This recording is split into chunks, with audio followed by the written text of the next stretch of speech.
अच्छा सर, एक आर्टिस्ट के लिए क्रिएटिव फ्रीडम कितना होना चाहिए या कितना ज़रूरी है? जितना वो समझता है। आपको कितना ही क्या लिमिट चाहिए आप? सर मुझे तो लगता है कि जो ब्रांड्स आते हैं आपके पास वो उनको कहना चाहिए कि आप अपनी क्रिएटिव माइंड से काम करें, लेकिन ब्रांड्स आजकल जो ब्रांड्स आ रहे हैं वो कह रहे हैं कि इस तरह उस बबल में रहो, हमारा ये काम है इसमें रहो। तो आपको लगता है इसमें आर्टिस्ट की लाइफ पे भी इम्पैक्ट आता है और उसके काम पे भी इम्पैक्ट आता है? वो आर्टिस्ट से क्या जो पैसे ना कमा सके अपने आर्ट से, उसको वो आर्ट छोड़ देना चाहिए। अगर एक आर्ट आपको गाड़ी नहीं लेके दे रहा, घर नहीं लेके दे रहा, तो लानत ऐसे आर्ट के ऊपर, ठीक है? फिर आप सागर से दिखी की तरह नालियों में गिर के मर जाएंगे। तो सर लेकिन इंडस्ट्री का वो हाल भी तो नहीं है ना कि एक बच्चे को इतनी जल्दी ऊपर भी नहीं लेके जाते। बच्चा अगर बच्चे में दम होगा तो वो फ्लोटिंग करते करते खुद ही ऊपर चला जाएगा। बच्चे में दम नहीं तो मैं क्या करूं? किस टाइप का दम होना चाहिए? मतलब कुछ कमाने का, कुछ दिखाने का, कुछ मतलब आप पे कोई पैसे क्यों इन्वेस्ट करेगा? अब उनको आप कुछ देंगे तो आप पे पैसे इन्वेस्ट करेगा ना।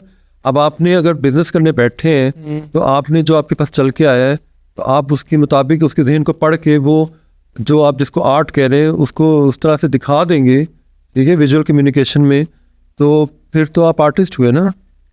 अच्छा सर, इससे बात याद रही है कि इस फैशन इंडस्ट्री में गिव एंड टेक का कल्चर बहुत सुनने को मिलता है, कास्टिंग काउच का कल्चर बहुत सुनने को मिलता है, तो इसमें कितनी सदाकत है? मुझे भी आपके मतलब बहुत कुछ सुनने को मिलता है कि आप पेंडू हैं और आप जाहिल हैं, आपकी कोई पीछे से हिस्ट्री नहीं है, ठीक है, और आप अंदरून शहर के हैं और फ्रे करके बोलते हैं, कोई पता नहीं टकसाली से हैं, इधर से हैं या उधर से हैं, किधर से हैं। मैंने बहुत कुछ सुना हुआ है। तो कोई सदाकत नहीं है? नहीं कोई सदाकत सर सुनने को तो बहुत कुछ मिलता है, तो इससे इंडस्ट्री को ही क्यों टारगेट किया जाता है? क्योंकि आप लोगों ने चस्के जो लेने होते हैं।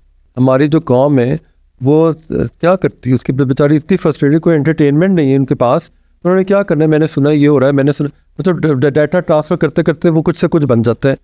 ये जिसने ख़राब होना होता है वो इस इंडस्ट्री में वो हर जगह ख़राब हो जाता है। आप रोक सकते हैं किसी को? अगर आपके घर में एक बच्चा है और एक नौकर उसको ख़राब कर सके तो वो करेगा। तो आपने बच्चे को सिखाना है ना कि बच्चे तुम्हें कोई ऐसे हाल लगा तो इसका ये मतलब, वैसे हाल लगा तो अब बच्चा ये एक अलग बात है। अच्छा सर, आजकल देखा जा रहा है कि जितने भी नए मेकअप आर्टिस्ट आ रहे हैं, ये नए फोटोग्राफर आ रहे हैं, ये नए प्रोड्यूसर्स आ रहे हैं, वो जब तक गिव एंड टेक का उसमें ना हो तो वो आगे नहीं जाने देते। ये मेरे जानने वालों में बहुत ज़्यादा सुनने को मिला है कि उसने हमारे साथ ये किया, उसने हमारे साथ वो किया, उसने ऑफ़र करवाई तो हमने रिजेक्ट कर दिया, अब हमें काम नहीं मिल रहा।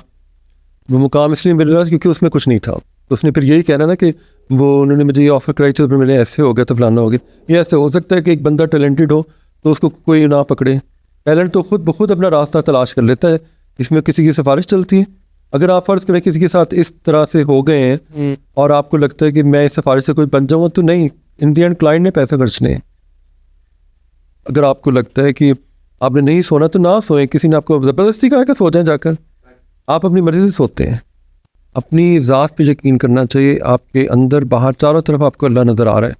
तो जब आप इस तरह चारों तरफ देखते हैं, ठीक है, और पूरे यकीन के साथ जब उससे बात करते हैं तो आपको हल निकल आता है। ये इंसान ही है कि उसको अल्लाह ताला तमाम मौके देता है, पर वो सुस्ती के मारे और जहालत के मारे उसको एक नज़र नहीं आता। मुझे तो कई दफ़ा ऐसे होता था कि एक अंधेरा कमरा होता था और मुझे समझ नहीं आती कि मैं यहाँ से बाहर कैसे निकलूँ। तो अचानक मुझे नज़र आता था कि एक छोटा सा सुराख है और अगर मैं उसके करीब जाऊँ और उसको खोदना शुरू करूँ मुझे बाहर का रास्ता मिल जाएगा।